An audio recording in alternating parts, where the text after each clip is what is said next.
Ya.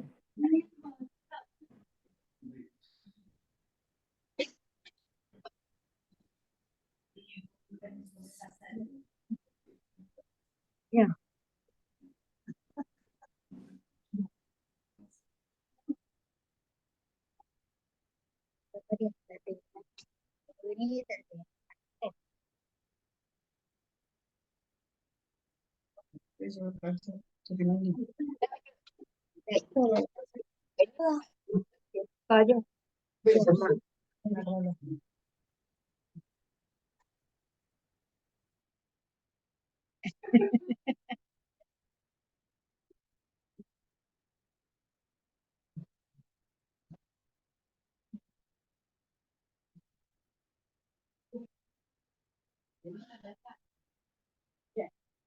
Coba dia.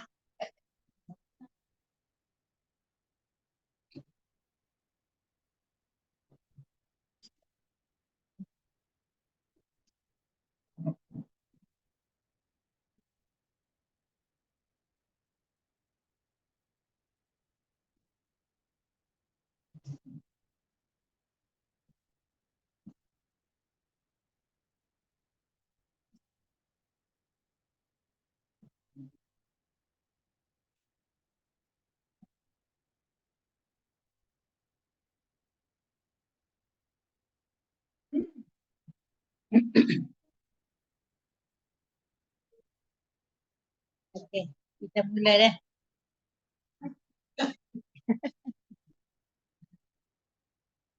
Auzubillahi minasyaitonir rajim. Bismillahirrahmanirrahim. Alhamdulillahi rabbil alamin. Wassalatu wassalamu wa ala alihi wa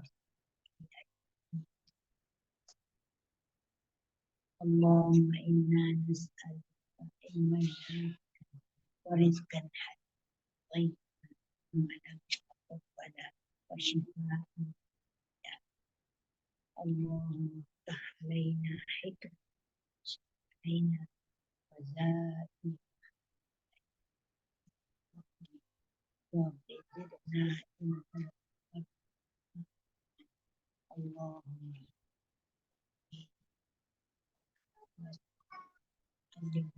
alim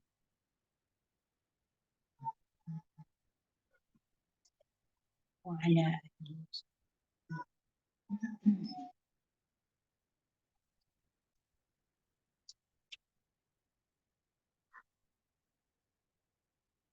Allahumma inna Allahumma zidna ilman. Allahumma zidna wa la wa atina wa'tina wa la tahrimna wa aghfir alaina wa la tu'thir alaina warḍi anna ya Allah. Berilah kelebihan kepada kami, jangan engkau kurangi ya Allah. Muliakanlah kami dan janganlah engkau hina kami ya Allah. Ya Rabbilah untuk kami dan janganlah engkau haramkan untuk kami. Muliakanlah kami dan jangan biarkan kami terpengaruh olehnya redha-Mu ya Allah untuk kami, dan berilah keredaan-Mu kepada kami. Allahumma inna na'udzubika min munkaratil akhlaq wal a'mali wal akhlaq. Rabbana zalamna anfusana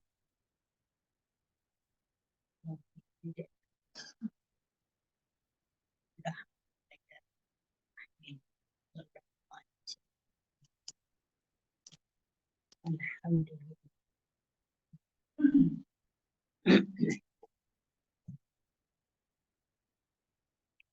Hari ini kita orang bakhil kan, orang bakhil. Okey, muka surat 355. Perenggan yang keempat, yang ketiga. Siapa yang menolak 5 ni kan?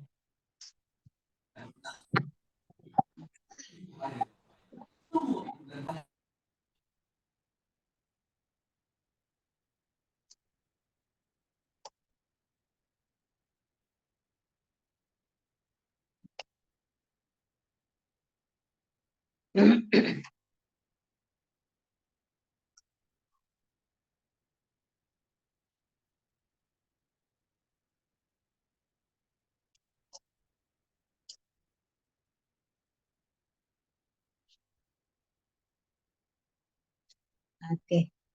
Siapa yang menolak 5, Allah akan tegah daripada kita 5 perkara juga.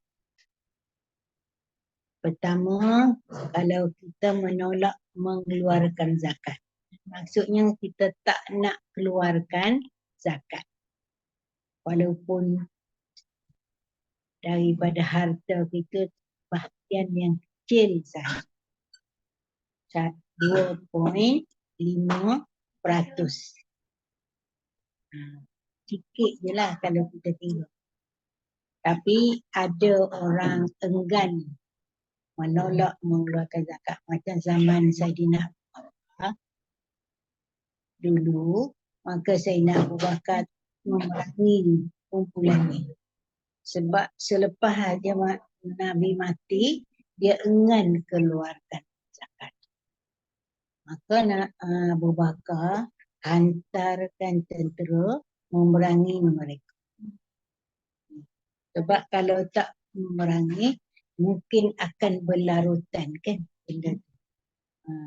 Jadi masing-masing tak nak keluarkan zakat. Walaupun kita kira sikit 2.5%. 1/40.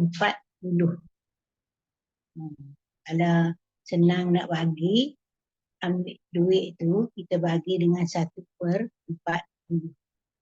Dapat je lah. Kalau 100, RM2.50. RM2.50 je 100. Kalau 1,000, RM25. RM1,025. Untuk kalau 10,000, RM250 deh. Lebih kurang gitulah. Tapi itu pun kadang-kadang orang ni fikir, terutama kan baru ni dihasut oleh iblis syaitan tu. Kalau kamu bagi, kamu akan jadi miskin, apa ke dana kan.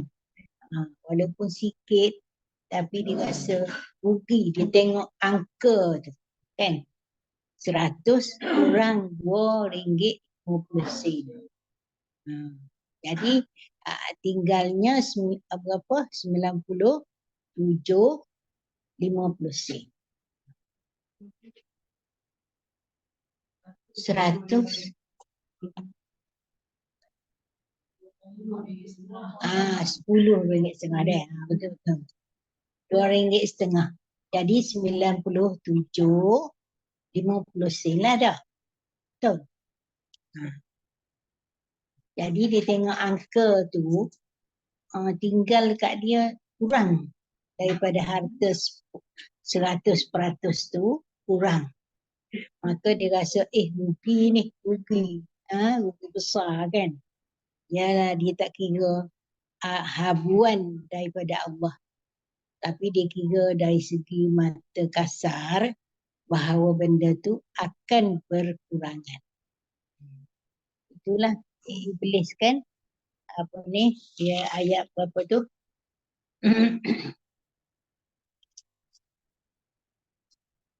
Ayat 268 surah Al-Baqarah. Dia kata apa? Dua orang syaitan tu bagi pada kita dua perkara. Pertama, kefakiran.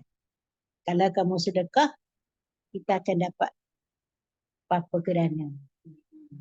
Dan yang kedua, dia menyuruh kepada perkara fahsyat. Wa ya'murukum bil fahsy. Fahsyat, kemungkaran. Maksiat digalakkan. Itu untuk syaitan. Tapi Allah balas dua juga. Kita dapat dengan mengeluarkan zakat tu, kita dapat pertamanya maghfirah. keampunan Allah. Dan yang kedua, fadlah, kelebihan. Artinya harta kita tu tadi walaupun kurang, tapi dia akan mendapat keberkatan. Bertambah dia. Dari segi kita tengok mata kasar, kurang. Tapi dari segi hakikat sebenarnya, dia akan bertambah-tambah. Macam kita kerak pokok lah. Kan? Kalau kita potong pokok, pokok tu akan naik cambah banyak-banyak. Macam itulah Allahnya. Harta kita tu kita buang hak orang lain, yang tinggal hak kita tu dia akan menjadi subur berkat. Itu pertama. Yang keduanya,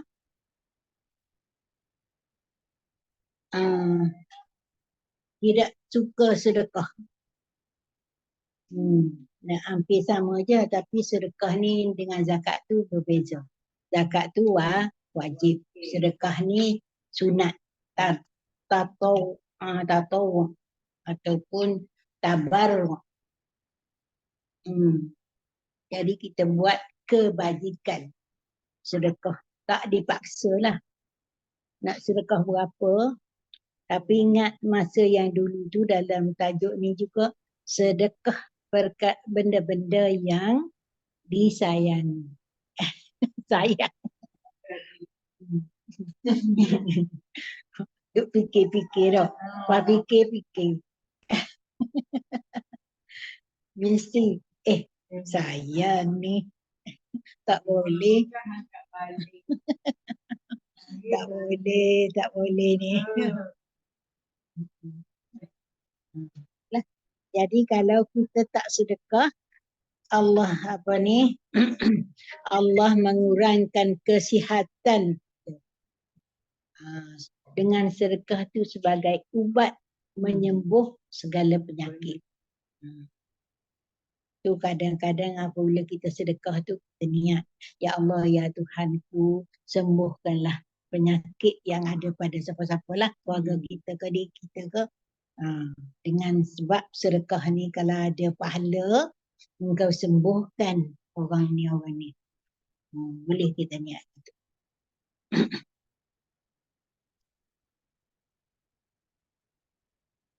Dia juga mudah terkena penyakit, mudah ditimpa bencana. Sikit-sikit. Kalau kita kan, kita orang dah berumur ni, sikit je tersepak. Bukan batu pun. Di dalam rumah, tikar tu. Ujung dia tu kan. Tak dan nak pegang mana-mana. Biar je. Jatuh.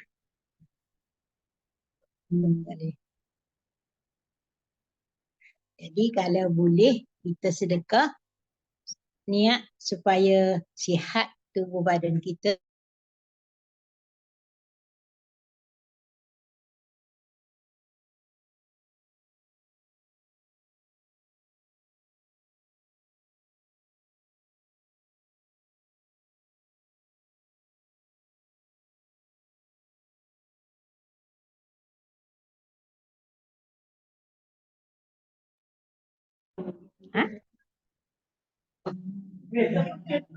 Mantap.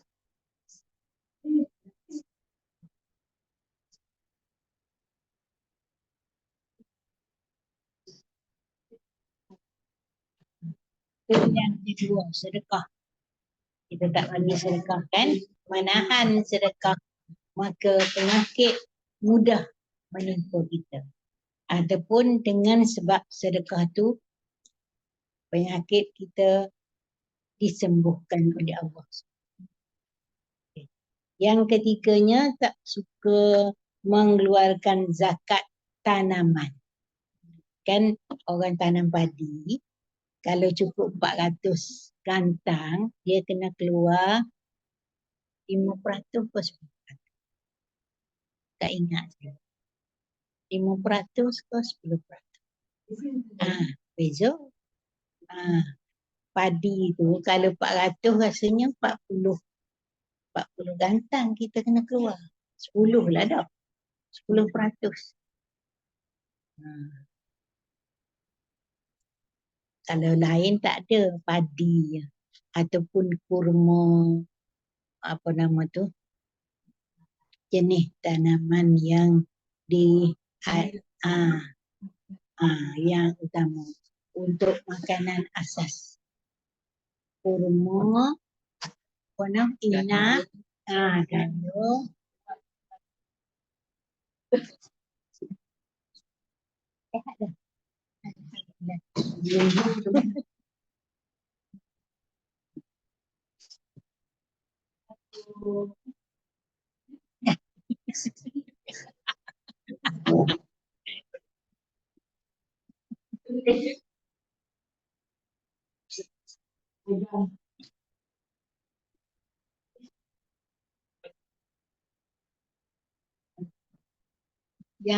Yang boleh kita keluarkan zakatnya padi, kurma, gandum, kadang kacang.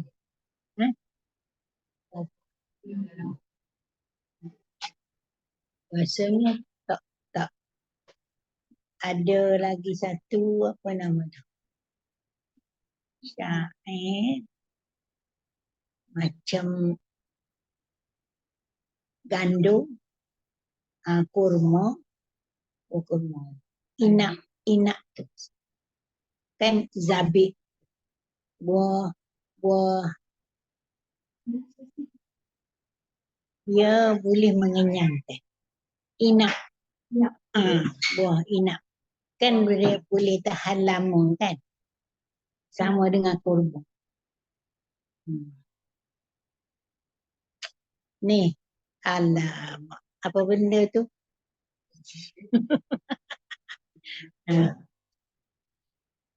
Bukan gandum. Ni, zabit tu, yang buah zabit dalam apa? Kismis. Baru kenal deh.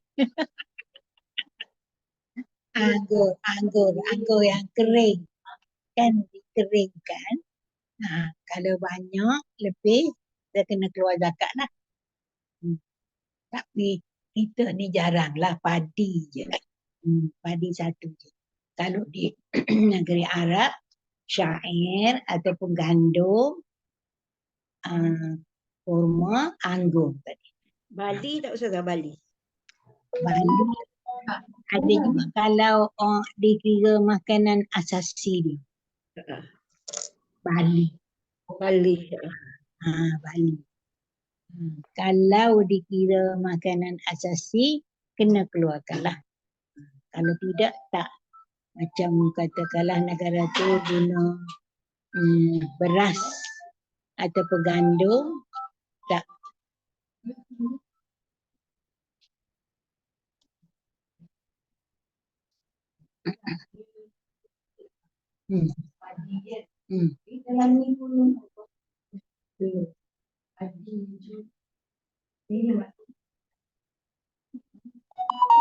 Lima peratus saya tadi dia kata. Atau ialah 5% atau 1/20 tu. Kita dah kena.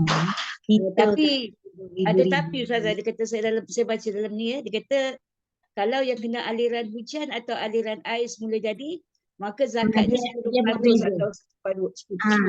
Kalau aliran air hujan 10% saya rasa. Kalau aliran pengairan yang dibuat air tu 5%. Betul Ustazah, betul. Rasanya kalau betul ni Ustazah, saya dah cek dalam ni betul. Betul. Ustazah cakap tu betul. Yang dah lama-lama kadang tak ingat. 10. 10%. Kalau saliran air apa semua tu, dia kadang-kadang tentera ataupun apa-apa tu kena tolak lah dulu. Lepas tu barulah jumlah tu tinggal 10%. Kalau guna air hujan. Kalau guna air laut, air air tak pengairan air tali air tu, maka tu kita kan kena bayar, tali air tu kena bayar. Jadi kita boleh beri 5% saja. Dikurangkanlah. Jadi kalau kita kira orang keluar, orang tanam padi pun dikenakan zakat, kita apa lagi lah kalau boleh kan.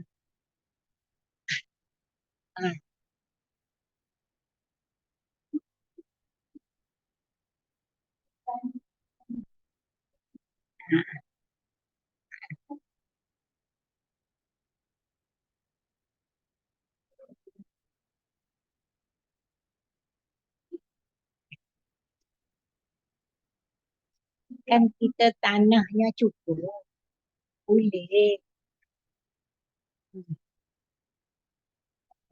Tapi di Kedah, baru ni saya dengar dia punya WhatsApp dia tu, dia cerita dia tengok kan tak cukup, beras tu tak cukup. Maka dia terus kepada penanam tu, kemudian kepada pengeluar, kemudian kepada orang yang mengedar. Sebenarnya dimakan oleh orang jadi apabila dia pergi tu, dia tanyalah siapa yang nak boleh bagi harga ni, harga yang paling rendah. Dia ambil yang tu lah, syarikat.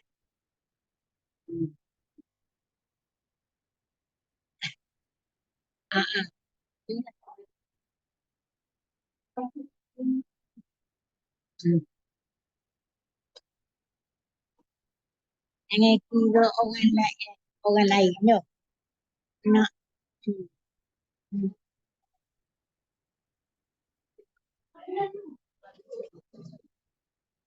Itulah. Lepas tu satu lagi beras tu, dia tampan kan beras biasa tempatan, dia pergi tampal buat beras impor. Mahal. 2 lapis. Kadang tu. Harga lain-lain. Itulah.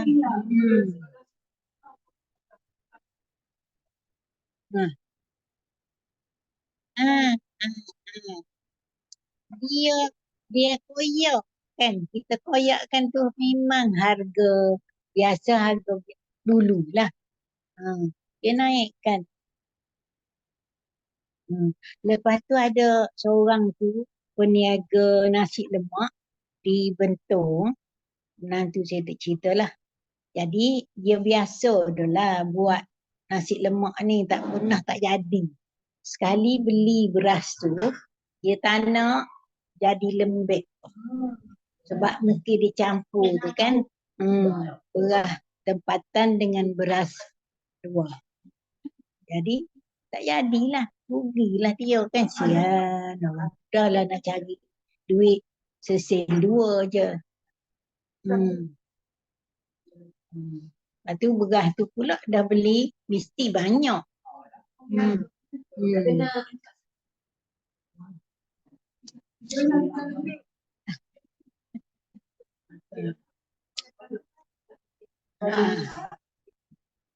Air dia mungkin tak jadi kalau dah dia itulah. Dia kan campur tu dengan kadar yang tak stabil lah kan. Kalau mungkin dia campur tu ni sikit tak apa juga. Ni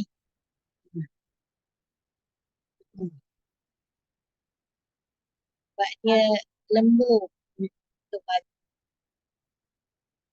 Itulah. Jadi manusia ni dia lakukan kejahatan tu dengan tangan dia. Dalam Quran sendiri ceritakan manusia zaharul fasadu fil barri wal bahr bi aidin nas, tangan dia dengan tangan kita tu. Mengubah benda-benda tu sebenarnya dia adalah menjadikan rosak masyarakat. Itulah.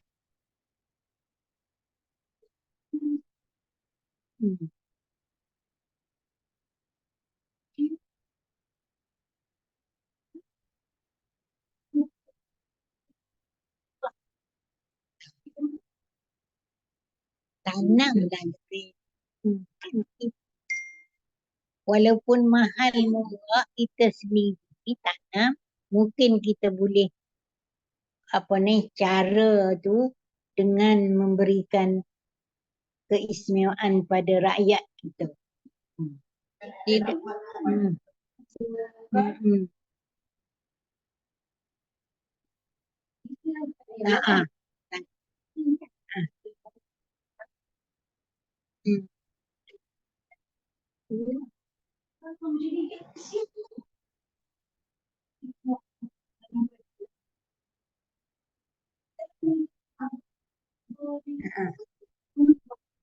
Ada tak, bukan boleh menjadikan maju, lebih maju ke apa ke, tak ada.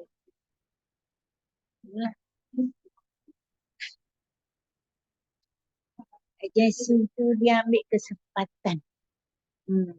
Kan, dia ambil kesempatan atas harga beras untuk rakyat, sebenarnya untuk rakyat. Yang kita ni kita bolehlah beli walaupun mahal, tak apa, kita boleh beli lagi. Orang yang kampung-kampung tu anak ramai tak ada pekerjaan. Duit tu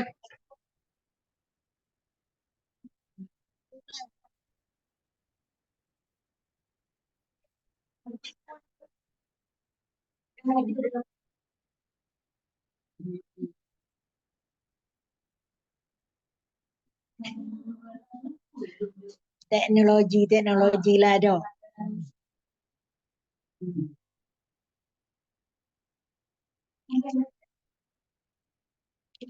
Kalau contoh bagi Nabi Yusuf tu okey dah kan, sampai dia boleh simpan 7 tahun. Bukan sikit-sikit masa. 7 tahun. Cara tu dah kita kena tirulah. Kalau ikut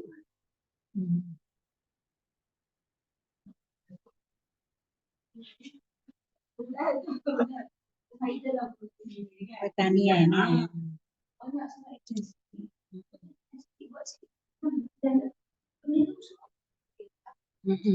Tindak-tindak, bertindak-tindik.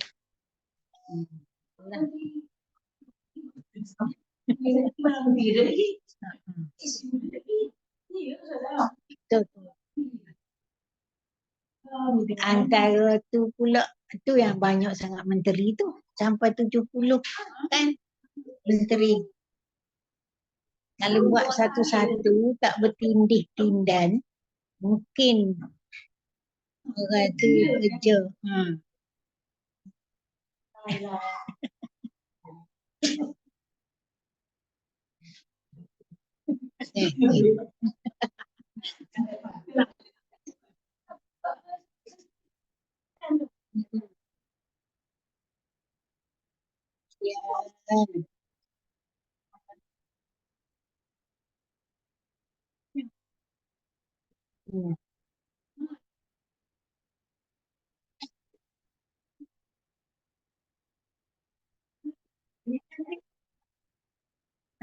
Itulah.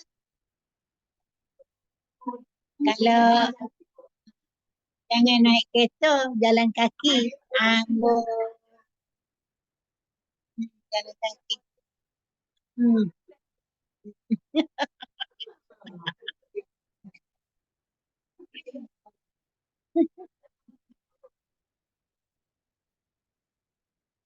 Kesian orang boleh yang penoreh getah, yang menanam padi sendiri, kan? Yang kerja-kerja kampung. Mana dia nak cari duit? Nak beli ke dah mahal-mahal. Bawang pun tak boleh nak beli, kan? Masa dulu dalam tahun 70-an, kan? Kita inflasi juga masa tu. Ha, masa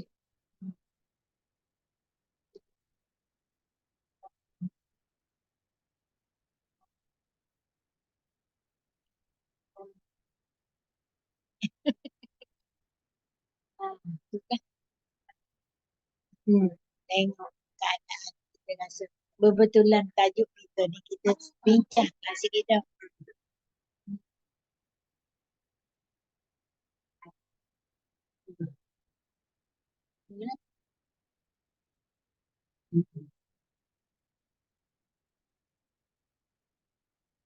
Sebab benda tu kalau kita tak bagi zakat tanaman tu, keberkatan dia kurang. Tak ada keberkatan. Mungkin kita tengok dah kurang tu kurang lah, kan? Tak subur. Sebenarnya tanaman tu makin kita beli, makin subur, makin bertambah-tambah. Itu yang ketiga. Yang keempatnya tak suka berdoa. Berlaku sesuatu benda tak suka minta tolong dengan Allah.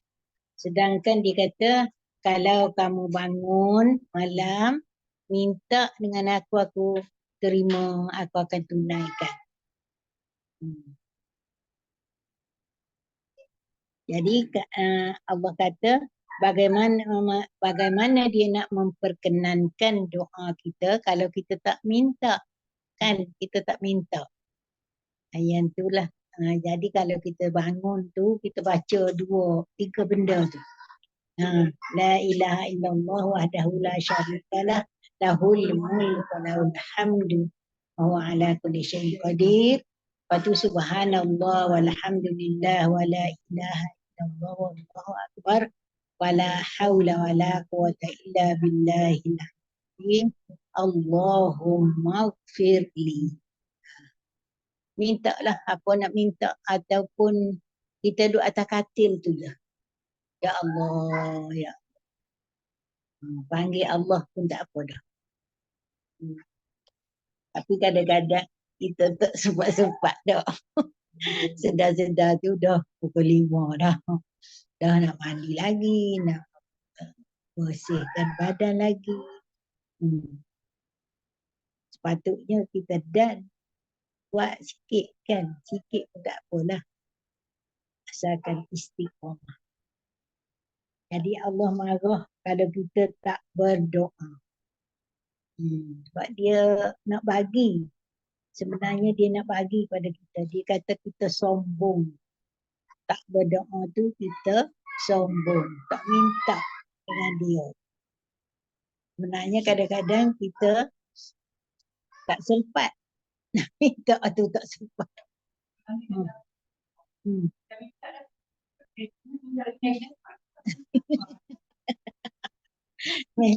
Memanglah kita kata, tak ada pun rezeki aku sama je gitu. Dah, tak ada bertambah-tambah pun.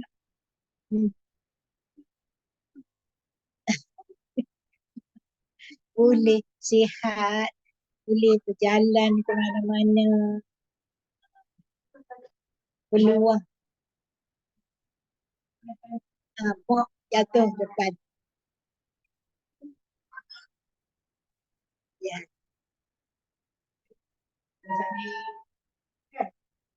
Soalan minta dan bukan benda macam tak pun.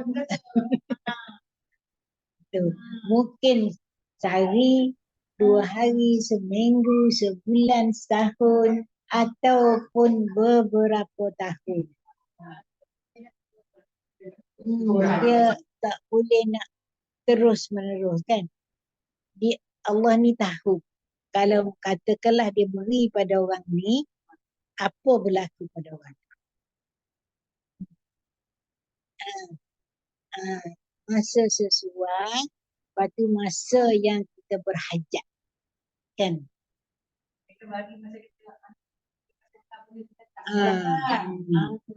Mayyatakillah itulah. Mayyatakillah yaj'al lahu makhraja wa yarzuqhu min haitsu la yahtasib. Faman yatawakkal 'ala Allahi fahuwa hasbuh.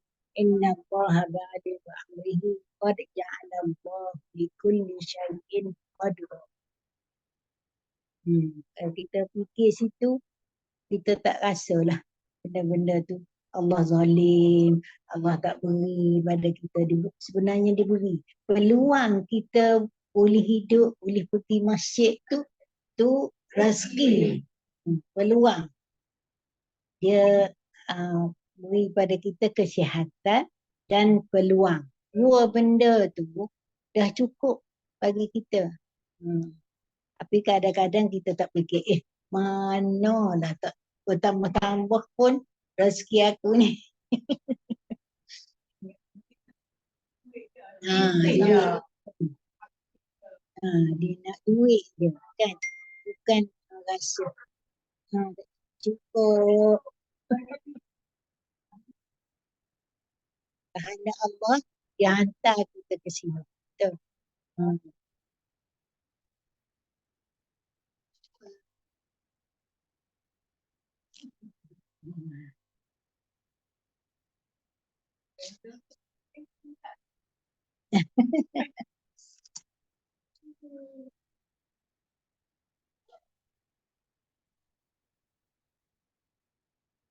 Yang kelima, terakhir. Terakhir ni, siapa meringankan solat ataupun solat di akhir-akhir waktu. Apa kita dapat? Dia tidak akan dapat mengucap La ilaha illallah Muhammadur Rasulullah ketika nak mati.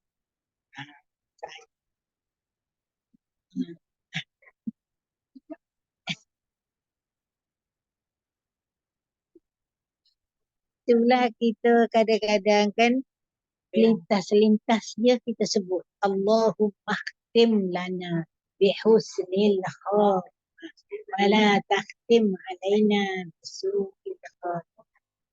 Kadang ataupun kita kata Allahumma akhiru kalamina la ilaha illallah. Supaya Allah akhirkan hidup kita tu dengan boleh menyebut la ilaha illallah Muhammadur Rasulullah. Sebab susah masa tu iblis syaitan main peranan. Supaya dia jauh daripada kita dan dia menyerupai orang-orang yang kita sayang. Mak, ayah, anak, sebagainya. Dia suruh ikut orang tu. Sebenarnya iblis.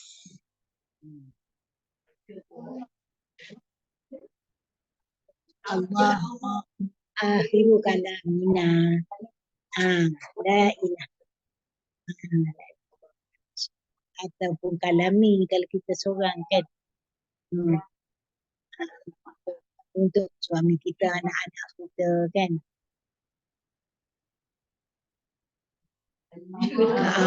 Cakap Melayu pun tak apa. Ya Allah ya Tuhan, akhirilah hayat aku dengan kesudahan dan perkataan la ilaha illallah Muhammadur Rasulullah.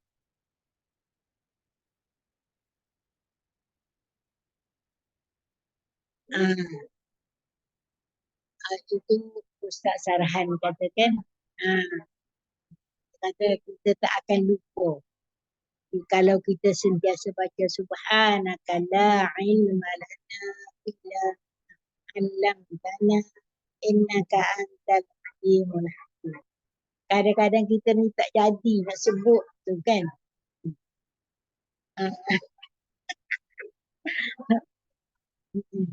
Macam Ustaz Anwar, Wadi Anwar kan, dia kata kena baharui syahadah kita.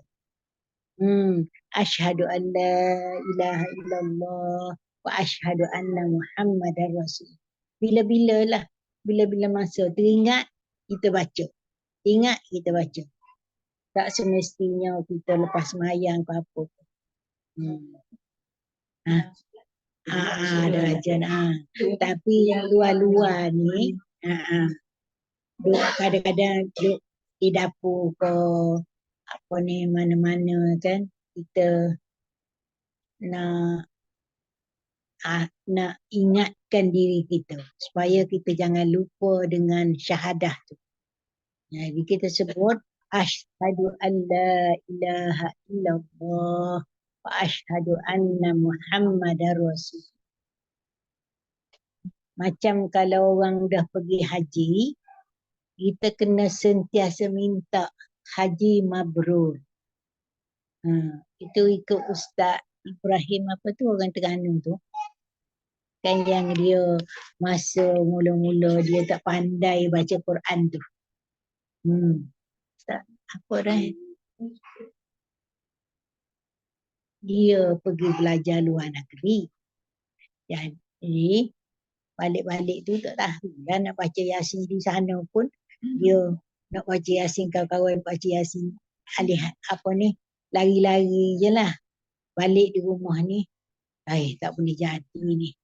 Dia kata tak pandai baca Quran ni. Jadi isteri dia selalu minta nak pergi haji. Dia kata tunggu dululah. Sebab dia tak pandai nak baca tu kan. Lepas tu dia pun belajarlah daripada alif bata tu. Tiba-tiba datang pak mentua dia. Macam mana aku nak buat ni? Nak orang ustaz tu dah datang nak ngajar dia kan. Lepas tu dia pun helah. Ni ajar anak-anak, dia kata. Sebenarnya dia yang tak tahu. Tapi akhirnya dia dapat menghafaz Quran. Pergi ke kerja di Madinah. Kerja di Madinah lah, rasa dia ngajar universiti di Madinah. Lepas tu dia dapat hafal Quran. Anak-anak dia semua. Dia lah selalu kena sebut haji mabrur tu. Allahumma rzuqni hajjam mabruran. Kita kena sebut bila-bila masa. Supaya kita dapat haji mabrur. Kadang-kadang kita terlupa.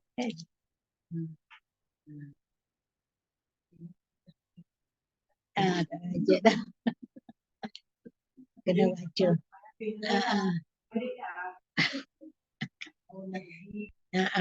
Bang tak tahu dah. Duduk sana, duduk bersungguh-sungguh kan. Masa di Padang Arafah tu. Dah baca banyak dah. Jangan putus-putus. Minta aja. Allahumma rzuqni hajjam mabruran.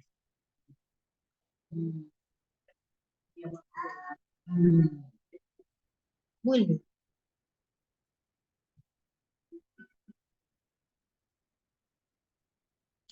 Itu habis 5 benda. Yang kita tak buat 5 benda, Tuhan akan balas 5 benda pada kita. Kemudian Ibnu Mas'ud radhiyallahu anhu berkata, 1 dirham disedekahkan ketika sihat. Ketika kita sihat, segar bugar, lebih baik daripada kita bersedekah 100 dirham ketika sakit. 1 dirham je banding 100 dirham ketika sakit. Sebab harta tu masa tu kan dah tak guna dah. Dah kita pun rasa kalau aku tinggal pun boleh pada orang lain jadi pesaka. Maka baiklah sedekah.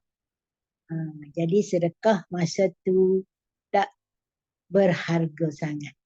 Boleh kita sedekah tapi tidak menjadikan kita tak kuat dia punya tu. Pahala tu tak dapat. Pahala tak cukup. Kira tak banyak. Kira lah saat ni 1 dirham waktu sihat, waktu segar bugar. Banding dengan 100 dirham kita sedekah waktu sakit, lebih baik lagi 1 dirham. Artinya dia berkhasiat, berharga dah. Habis kan, kalau boleh. Tu yang Nabi kan, bukan dia tak kaya. Sebenarnya Nabi tu kaya. Tapi dia dapat pagi, petang tu dah tak ada dah. Kosong. Habis. Dia sedekahkan terus. Menerus. Kita tak nantilah esok nak makan apa kan.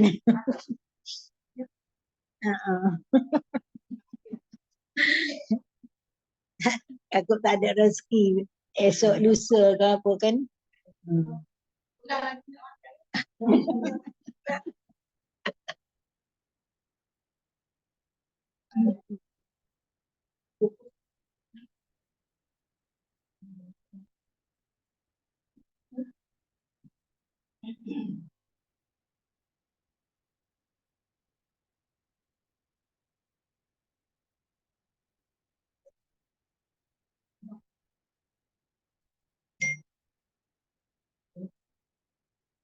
Itulah, jadi kalau kita tinggalkan harta ketika kita dah sakit-sakit tu, mungkin menjadi pesaka hak orang lain.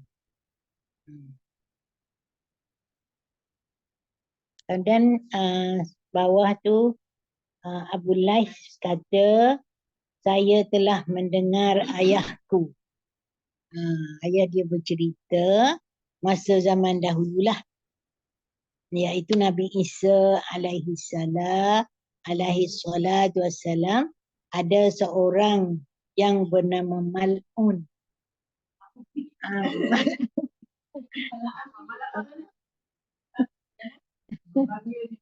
Bakhil.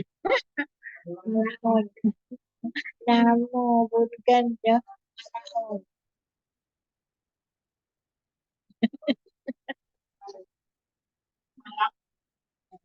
Mal'un.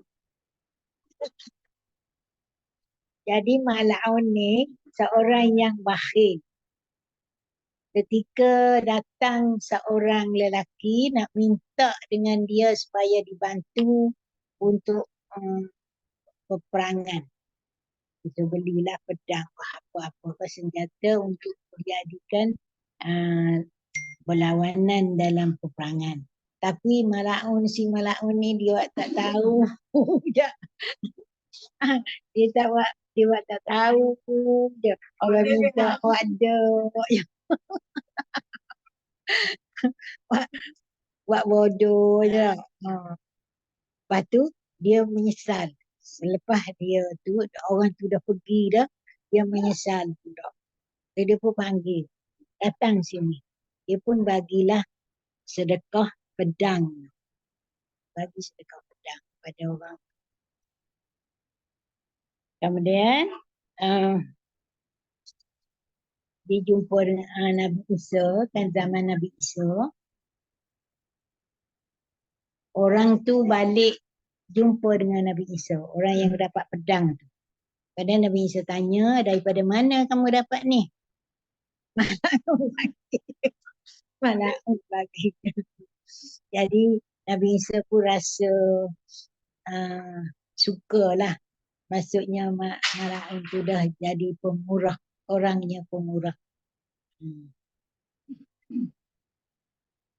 Kemudian selepas tu Nabi Isa dia jumpa dengan seorang abid. Abid ni orang yang melakukan ibadat selama 70 tahun. 70 tahun. Ahli ibadat. Jadi banyak pahala dia. Kan nak banding dengan Mal'un tadi.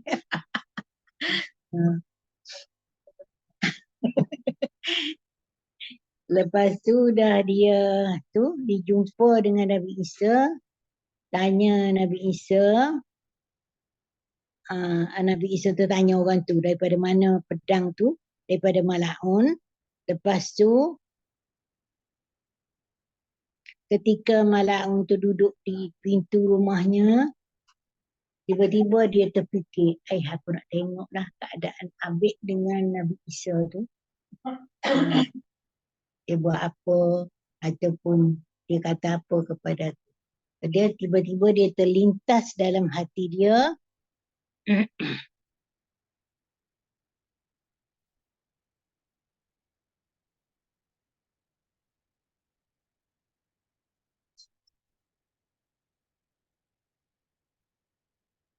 tiba-tiba Nabi Isa bersama Abid tu berjalan. Maka tergeraklah dalam hati Mala'un tu, saya akan berdiri melihat Nabi Isa dan Abid tu. Maka ketika dia berdiri melihat kedua-duanya, berkata Abid, saya akan lari daripada Mala'un, daripada api dia. Sebab dia ni ahli neraka lah, seolahnya dia rasa. Sedangkan kita manusia tak boleh nak tuduh macam begitu. Jangan kata orang tu buat jahat, kita kata ini ahli neraka. Tak boleh. Ataupun orang tu buat baik, ini ahli syurga. Sebab itu hak Allah. Tak boleh. Mungkin dia diterima taubatnya, masuk ke dalam syurga orang yang jahat tu. Kan ada satu cerita yang dua beradik tu, seorang ni buat baik sangat, orang yang melakukan amal ibadat, abangnya. Jadi tiba masa dia kata, aku nak cubalah buat maksiat pula. Tadi sepanjang masa hidup dia buat baik. Satu lagi adik dia sentiasa melakukan kejahatan, maksiat. Tiba-tiba dia kata, aku nak bertukarlah pada melakukan kebaikan. Jadi bertukarlah dua orang. Orang ni buat baik dulu, buat jahat pula. Yang satu lagi, yang baik ni nak buat, yang jahat tu nak buat baik. Tiba-tiba mati. Dua-dua orang tu mati. Jadi hak yang baik dulu tu melakukan amal ibadat tu, sebab dia melakukan kejahatan masa tu, dikira dia jahat lah. Walaupun sekali buat kan. Yang baik tadi, apabila dia jahat, tiba-tiba dia melakukan kebaikan. Maka dia dimasukkan ke dalam syurga. Itulah yang kita kena minta dengan Allah tu kan. Ya Allah, ya Tuhan. Doronglah aku untuk melakukan kebaikan. Keluarga aku, anak, cucu, menantu semua.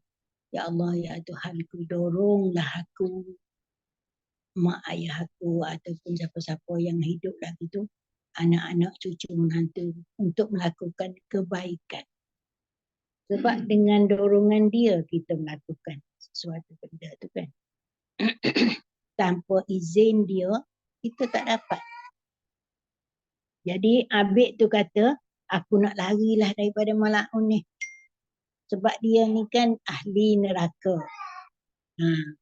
Sedangkan dia tu manusia. Tak boleh nak kata begitu.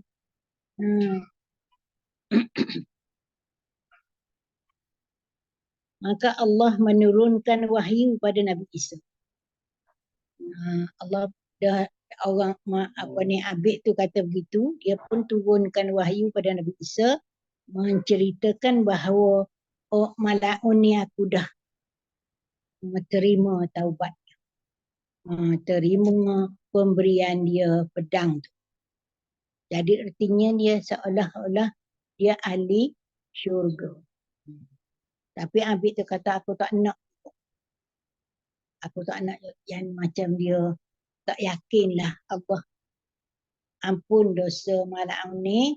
Dan dia ni, dia rasa dia ni lah paling tinggi yang dapat melakukan. Sebab dia beramal ibadat 70 tahun. Jadi artinya dia sangka dia ni je lah yang masuk syurga. Sedangkan tak boleh kita nak kata begitu. Sebab kita tak tahu. Kita manusia. Tengok orang ni jahat, kita tak boleh kata, ini jahat, ahli neraka. Tengok orang ni baik, ini ahli syurga. Lepas tu Allah kata, kalau begitu, aku tukarlah. Tukar Mal'un tu jadi orang yang baik, masuk syurga, Abid tu jadi orang yang jahat.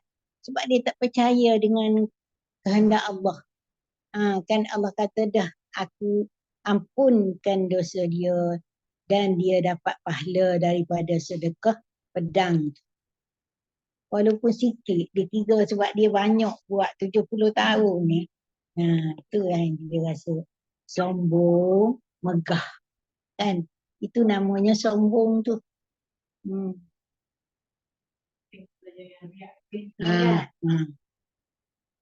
Allah kata nak tukar. Tukarlah. Patutnya mula masuk neraka, Habib tu masuk neraka, malah untuk masuk syurga. Sebab mu tak yakin dengan kekuasaan Allah.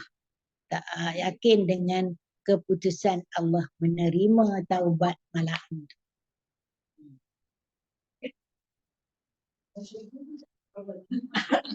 Itulah. Siapa gitu.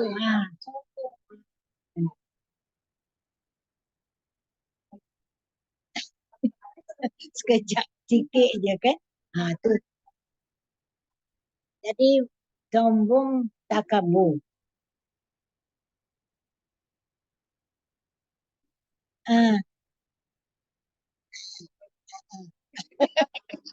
Tak nak aku, tak nak.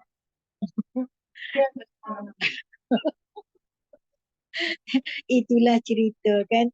Jadi ertinya kita manusia tak boleh sangka benda-benda yang kejadian Allah. Qada qadar Allah. Tak boleh. Minta je kita, minta je. Ya Allah, ya Tuhan, kasihanilah aku dengan sedekah ni, minta dapat pahala, beri pada mak aku, ayah aku, anak-anak, cucu, menantu, semua-semua lah. Dia ingat dia. Siapa nak duduk dekat pun tak nak kan. Itulah Allah kata, aku tukarlah kalau macam ni.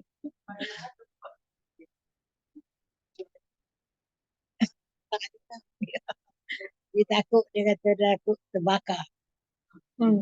Jadi jadi api dari Mal'un tu akan bawa akan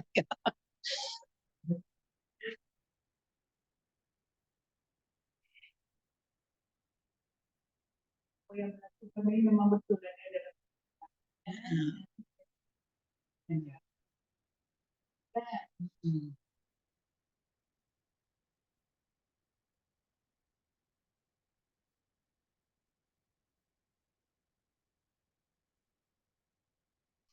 Itu daripada Abu Hurairah radhiyallahu anhu, Nabi sallallahu alaihi wasallam bersabda,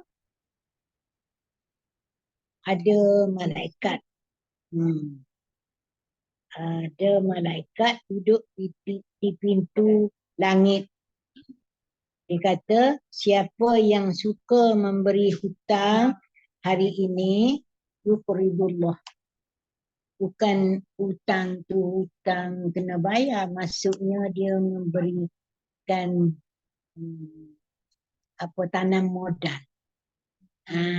Tanam modal, beri seolah beri hutang pada Allah. Macam banyak dalam ayat surah Muzammil, ayat akhir tu disebut yuqridullah qardan hasanah. Dia beri tanam modal, kita sedekahkan pada Allah dan Allah akan balas sedekah kita tu. Di akhirat lah dapat ganjaran tu di akhirat. Kalau surah Muzammil tu ayat yang 20. Akhir ayat.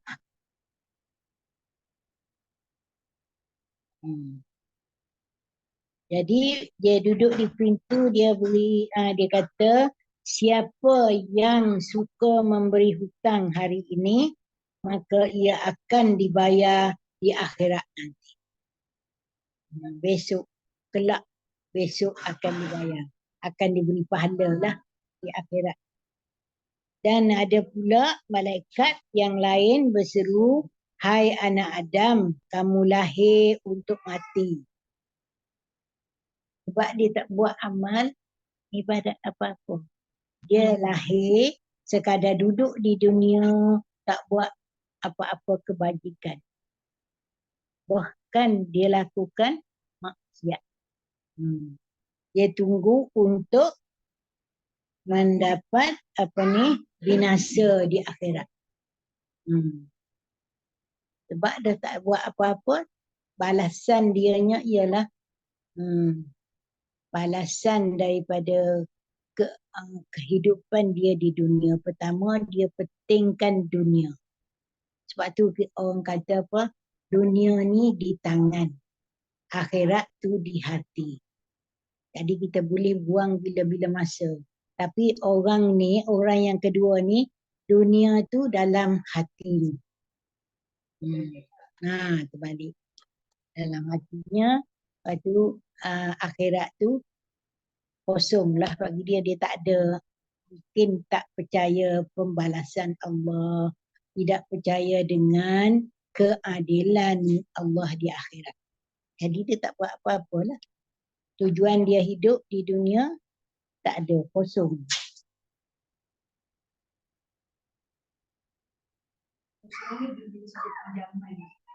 Pinjaman. Pinjaman. Yuqridullah qardan hasan.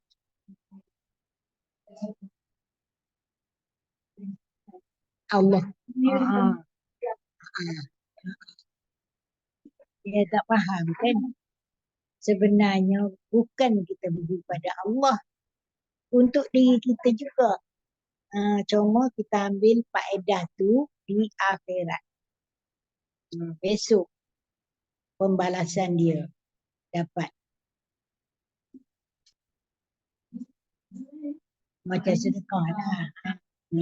Apa-apa lah. Tanam modal.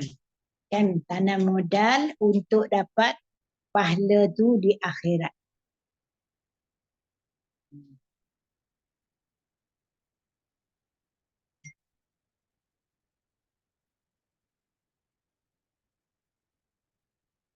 Banyak dalam ayat-ayat Quran tu disebut. Kita ingat ayat dalam surah apa? Yuqridullah. Kalau ada perkataan yuqridullah qardan hasanah, itu adalah tanam modal. Macamlah disebutkan, kenapa kamu tak ziarah aku? Allah kata pada seorang, kenapa kamu tak ziarah aku? Sedangkan aku sakit. Maka hamba tu kata, macam mana aku nak ziarahmu ya Allah? Dia kata sebenarnya bukan ziarah aku, ziarah orang sakit.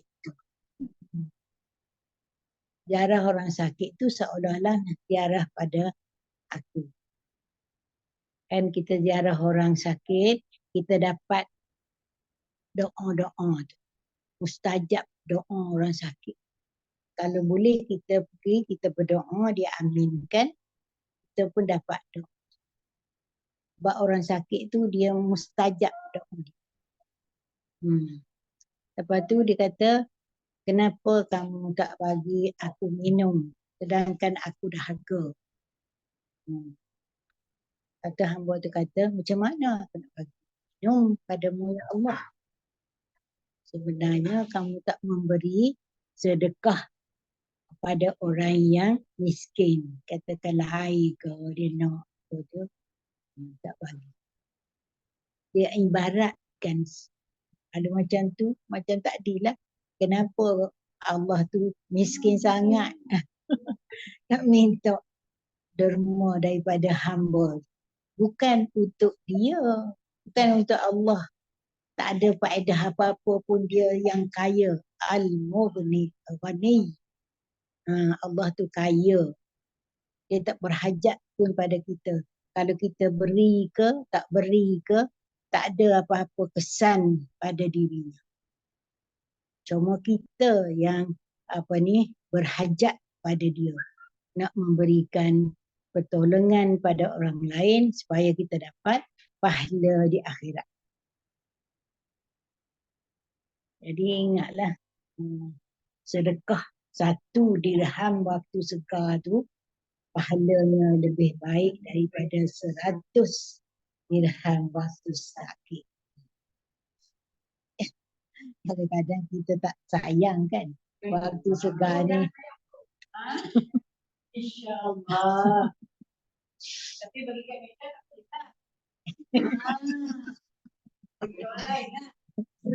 boleh.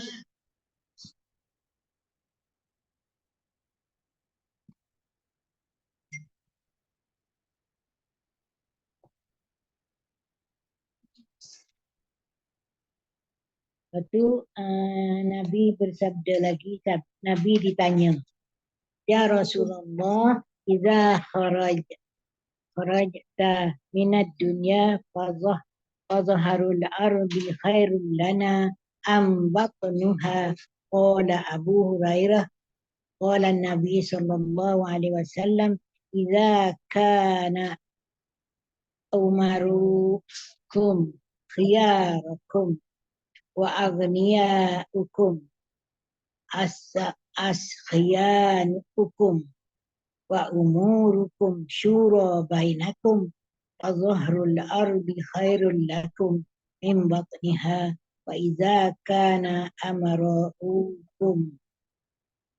umaraukum syirarakum aw wa aghniyaukum bi bukhalanukum wa umurukum ila nisaikum wa batnul ardi khairul lakum min zahriha.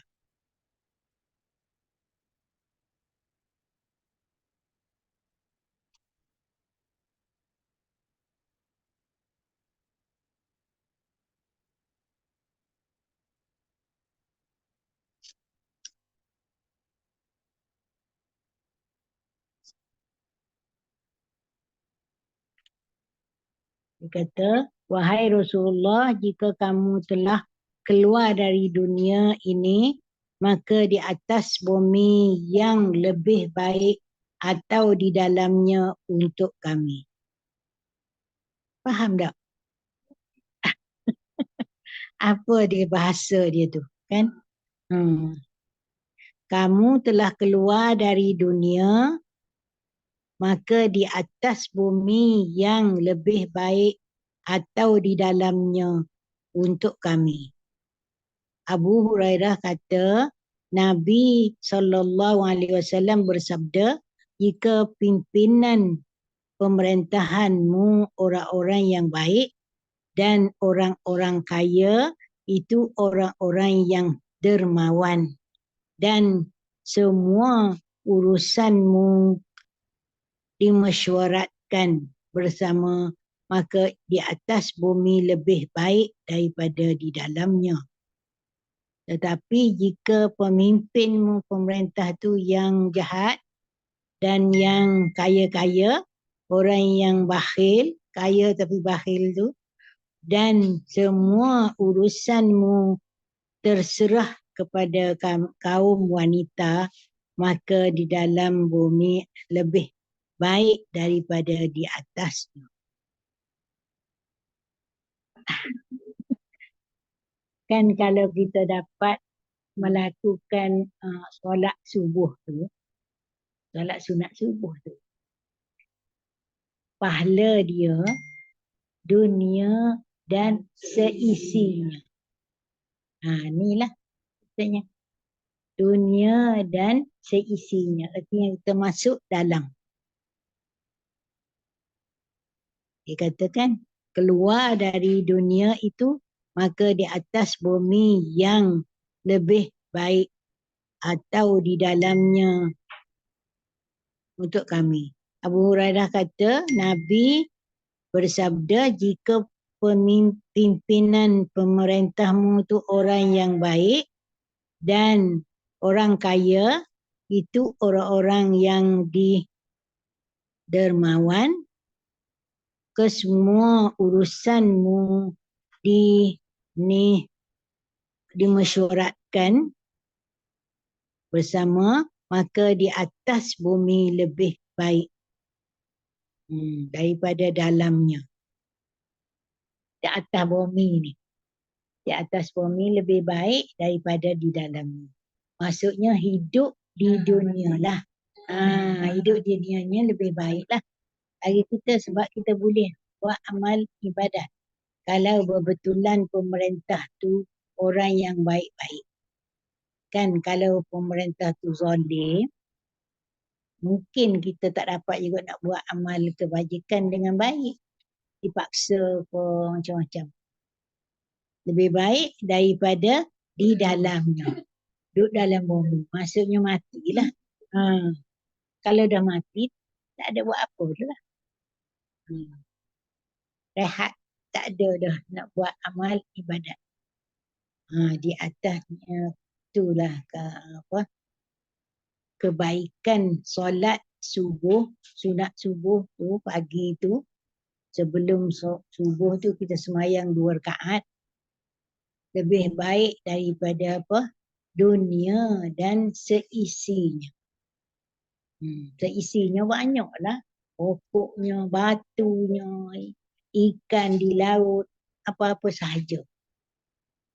Kita dapat pahala. Kadang-kadang baca-baca kan tak faham lah. Benda ni. Ya ke tu? Boleh? Miza? Boleh?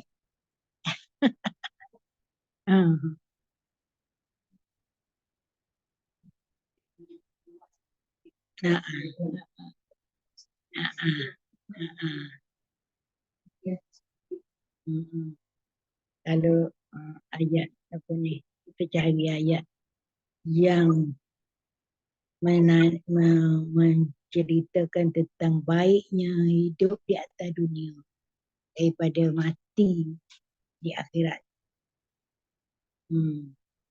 Kalau dibanding-bandingkanlah kan. Sebab di dunia ni kita boleh melakukan beberapa amal ibadat, kebajikan, pahala. Tapi kalau dah mati, kosong lah. Tak ada dah. Putus. Kecuali 3 benda tu yang kita buat. Sedekah jariah, anak yang mendoakan kita, dan ilmu yang dimanfaatkan. Tapi bagi orang yang yang pemimpin, yang pemerintah yang jahat dan yang kaya-kaya bakhil, semua urusanmu terserah kepada kaum wanita. Kan wanita ni nafsu dia 9/10. Lelaki nafsu dia 1 je. 1/10. 9/10 wanita nafsu dia.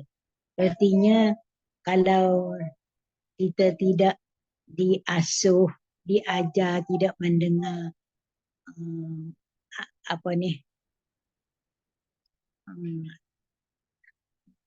kuliah-kuliah ataupun apa-apa, kita mesti mengikut nafsu. Tapi kalau kita dah kita belajar, kita dilatih, apa semua-semua tu, kita akan dapat kawal nafsu tu. Kan? Tu dia kata serah pada wanita. Jadi membawa kepada kemusnahan. Di dalam bumi lebih baik daripada di atas. mati lebih baiklah daripada duduk di dunia. Duduk di dunia pun terseksa. Kan? Nak buat kebajikan pun tak dapat juga. Sebab pemerintah yang jahat.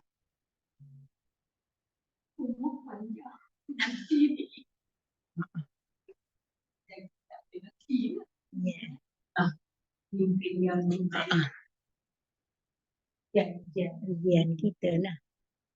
Terutamanya perempuan kan. Kita perempuan banyak mengikut hawa nafsu. Kalau lelaki ni dia banyak fikir. Dapat benda tu dia fikir dulu. 5 tahun akan datang. 10 tahun akan datang. Kita perempuan tak. Nampak yang depan ni je. Itu yang kita guna. Nafsu.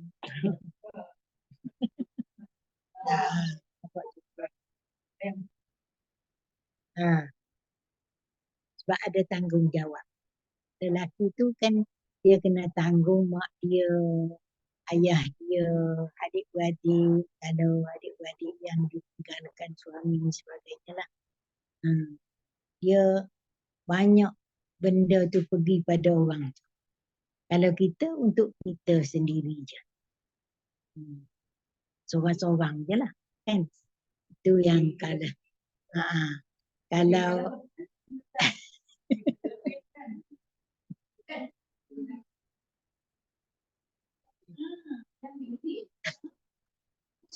tanggungjawab tak tunai. Tanggungjawab tak habis, tak diberinya betul-betul. Kan? Tapi Tuhan tu buat dah elok. Susun elok. Manusia kita ni lah yang tak pandai mengatur. Makan harta anak yatim, makan harta dengan batil, hak orang lain pun kita ambil kan. Sebenarnya tanah sejengkal yang kita ambil tu di akhirat nanti masuk dalam neraka. Benda-benda gitulah kadang yang kecil-kecil kan. Tak nampak. Kecil-kecil. Buat-buat tak nampaknya.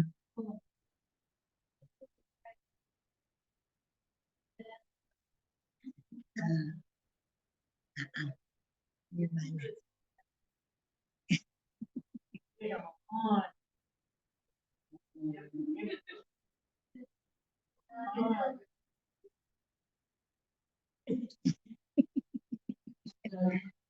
Ada dalam macam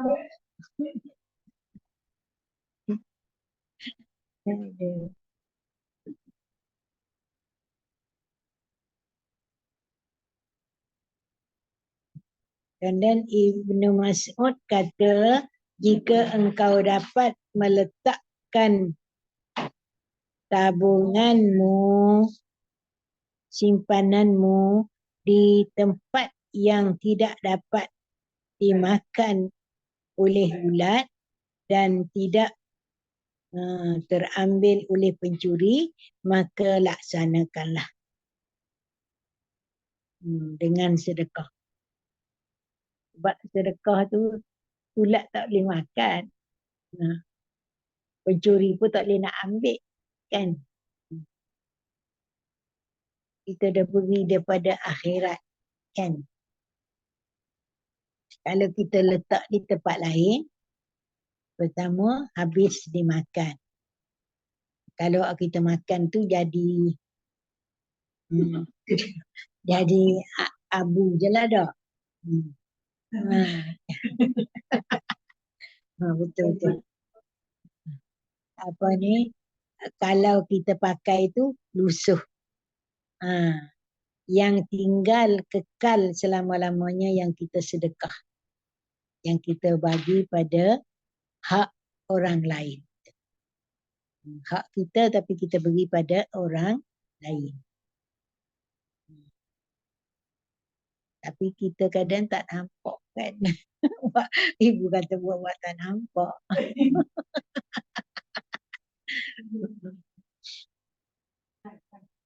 Itulah.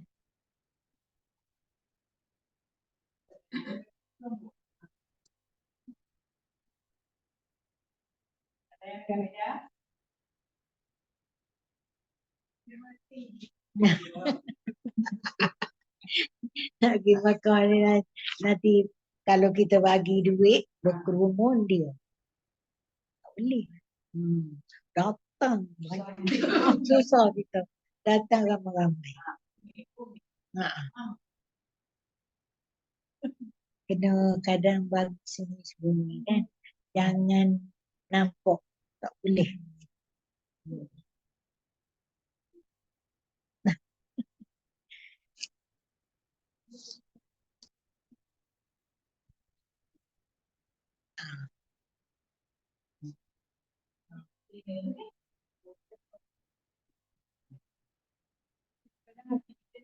Tengok kesian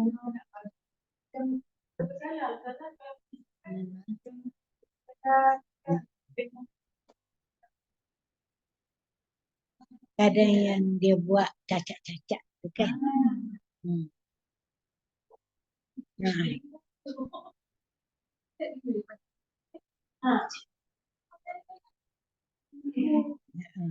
Sudah.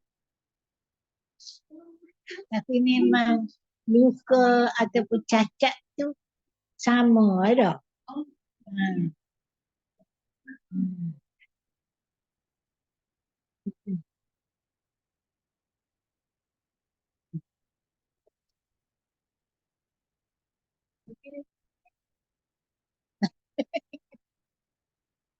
Tak boleh bagi itu terbuka. Dia kumun kat kita habis kita jatuh kita.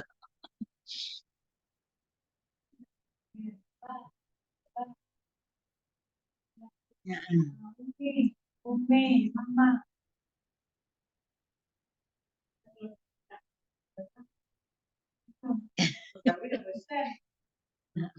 Jangan beri.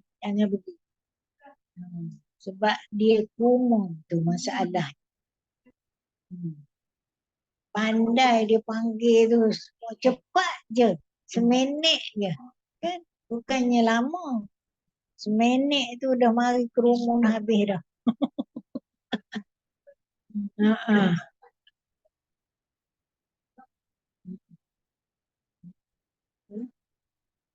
Indonesia pun sama.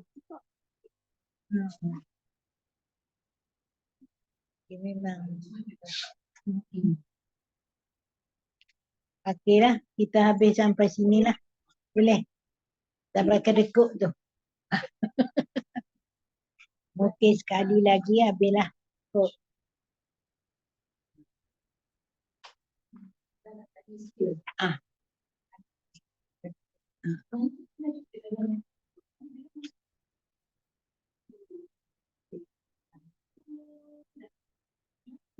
Dah ada. Dah ada kan? Kita sudah yang sini. Buang kafe lah.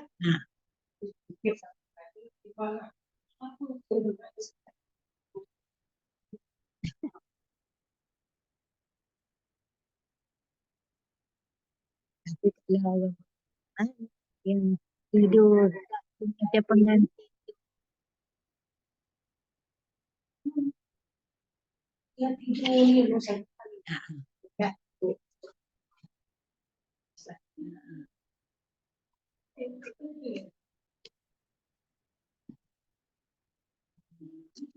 Sebab dia mula-mula kita masuk lagi, dia dah peluk kita. Bumi tu, dia kan sebagai mak kita lah. Kan kita ni dijadikan daripada tanah. Jadi, bila kita masuk ke dalam kubur, dia himpit kita tu, peluk kita tu yang kadang peluk tu kuat sampai selisih tulang rusuk, kadang sikit-sikit. Tapi semua orang kena peluk. Tak ada yang terkecuali. Sikit banyak ataupun kuat dengan pregnant. Kemudian masa tu datang malaikat dua malaikat. Katanya ayat berapa?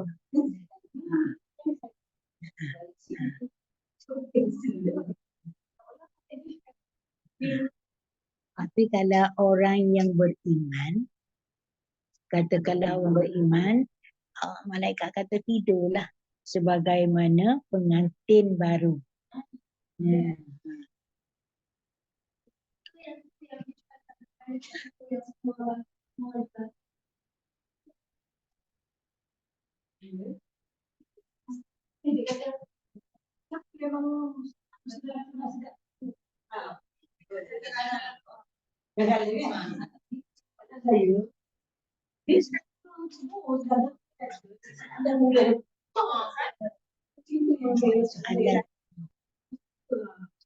Nanti kita tengoklah ayat tu.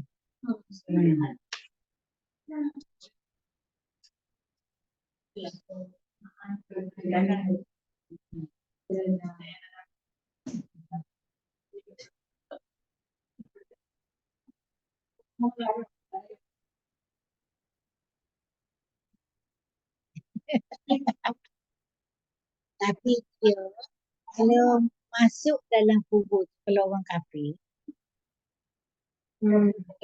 diseksa terus. Macam orang yang beriman tu dapat pahala tu terus pada dia.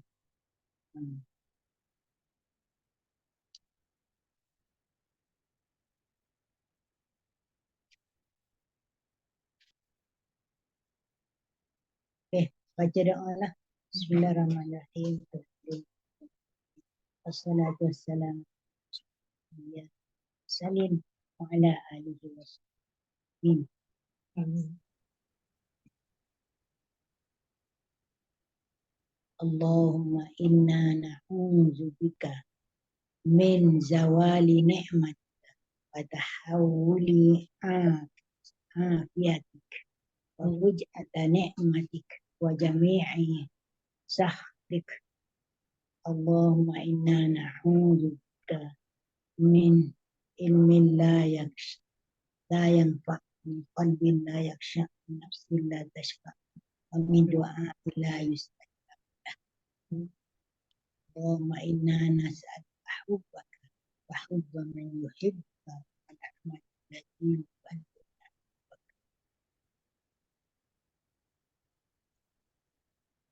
wal amalul. Allahumma ja'al hubbaka ahabbu ilaina min anfusina wa min ahlina wa min al-ma'il warid. Allahumma inna na'udzubika min al-hammi wal hazan wa na'udzubika min al-'ajzi wal kasal wa na'udzubika min ghalabati ad-dayn wa qahri. Rabbana zalamna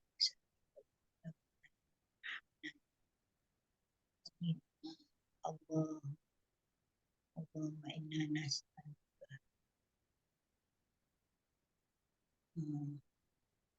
Allahumma inna nas'aluka